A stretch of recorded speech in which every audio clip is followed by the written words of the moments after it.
Բարգավաճ Հայաստան կուսակցության առաջնորդ Գագիկ Ծառուկյանի նկատմամբ հարուցված հանրային քրեական հետապնդումը առնչվում է վառելիքի ներմուծմանը։ Ազգային ժողովում լրագրողների հետ ճեպազրույցում անդրադառնալով Ծառուկյանի դեմ առաջադրված մեղադրանքին, ասաց ՊԵԿ նախագահ Էդուարդ Հակոբյանը։ Գործը այս պահին քննվում է 19 թե 24 թվականի մասին է խոսք գնում, նաև խոսքը վառելիքի ներմուծման ոլորտին է վերաբերում, վառելիքի ներմուծման ոլորտում թաքցրած հարկերի մասին է խոսք գնում,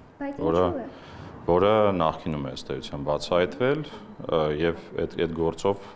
հիմա վաղուց քրեական գործ կա հարուցված եւ այդ քրեական գործի քննության արդյունքում եկել է մի կետի մեր քննչական կոմիտեն, որ այդ գործողության անհրաժեշտությունն է առաջացել։ Հակոբյանը պարզաբանեց, ներմուծման եւ վաճառքի գործընթացում բացահայտվել են թաքցված հարկեր։ Ըստ պետեկամուտների կոմիտեի նախագահի, խոսքը կոնկրետ դիզվառելիքի մասին է։ Զուգադիպություն էր, որ գործն այս կետին հասավ հունիսի 7-ի ընտրություններից հետո ՊԵԿ նախագահը նկատեց։ Չեմ կարծում այդպիսի զուգադիպություն կա, տարբեր գործեր կան իրականում, այսինքն դա միակը չի,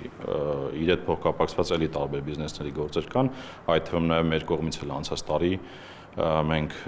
տարբեր ուղղություններով գործողություններ իրականացնելու արդյունքում ստվերային շրջանառություններ բացահայտել ենք։ Հակոբյանն ընդգծեց, որ ՊԵԿ հարկային վարչարարության թիրախում հայտնվում է սյուբյեկտը, այլ ոչ թե կոնկրետ անձը։ Քաղաքական էլեմենտներն այստեղ որևէ կապ չունեն։ Հունիսի 9-ին դատախազը հանրային քրեական հետապնդում էր հարուցել Գագիկ Ծառուկյանի նկատմամբ, առանձնապես խոշոր չափի հարկերից խուսափելու հոդվածով։ Քրեական գործը, որով Ծառուկյանը մեղադրյալ է, 7 տարվա պատմություն ունի։